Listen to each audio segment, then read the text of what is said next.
All right, we're getting in the gate here for the Chandelier Grade 2 race. Breeders' Cup winning in for the Breeders' Cup Juvenile Fillies. You are on Justique, the 7-horse. I'm on the 3, Home Cooking. Home Cooking 3-2, Justique, even money. But you said it. You think these horses are going to be really close to the same price when they break. Yeah, the will pays tell us that from the double that they'll be the same price. The will pays in the pick 3 say that the 3-horse Home Cooking should be the favorite. The key to this race to me is this run into the first turn, right?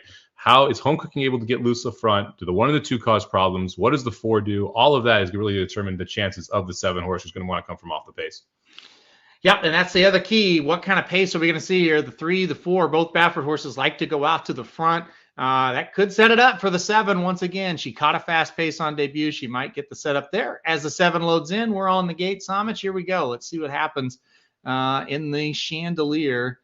They're off. Looks like the 1 is going to go to the lead. Yeah, the 1 and the 2 are causing problems for the 3, because if the 3 keeps going, you're going to be 3 wide on this first turn. Looks like the 3 is going to keep going and be 3 wide on. Maybe not. Yeah, about 3 wide. Not overly, impossible there for the 3, but definitely going to have to stalk that pace today instead of getting out to the lead. Yeah, now the 3's seems to be rushing up and pressing here. So that they're going to go pretty quick up front. This is setting up very well for the 7, Justique, if she's able to have that same closing speed that we saw going, 5.5, 6 furlongs now, going a mile and 16th. Yeah, 3 wide pressing trip for Home Cooking at 3-2. Justique ends up being 6-5, your slight favorite there. The other Baffert, the 4, is getting a nice little trip on the inside. Not know if she's going to be good enough, but does have a decent trip. So is Tell Me Nolies. There's another one where we don't know if it's going to be good enough, but those 2 are sitting the perfect trip, and Justique's starting to range up a little bit now. Yeah, 7's starting to get into the race a little bit as we approach the turn here. We'll see her do her best running down the stretch.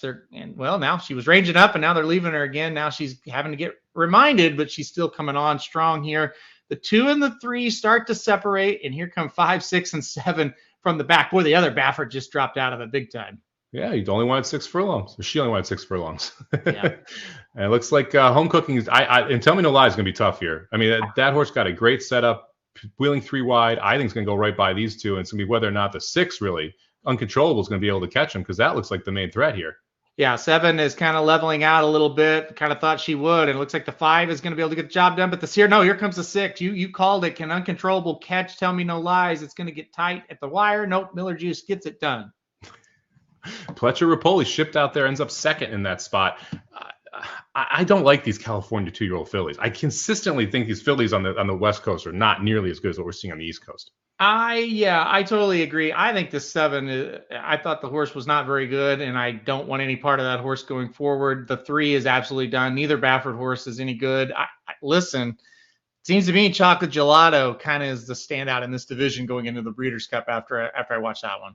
Yeah, she looks phenomenal. I apologize. It was Mike McCarthy, not Pletcher, that had that horse. That's why I was out in California. But it is Rapoli's stable, as you can tell by those silks out there. Yeah, I agree with you. I think Chocolate Gelato, who we talked about, that was last week, she's looked very good, looks the part. The first race, she struggled a little bit, but man, she looked awesome in her second race. Comes back, wins a stakes race out of that.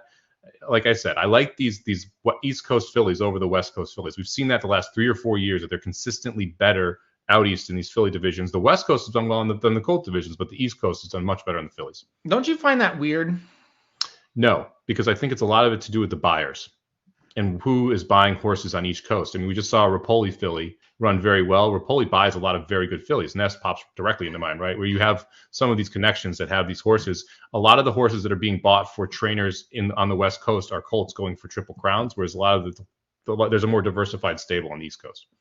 Yeah, I think that does make sense. And let's face it, it's basically Bob Baffert is getting the most of them, most of the good juveniles every single year, and they're sending him colts because they're trying to win the Kentucky Derby. So yeah, you're absolutely right about that.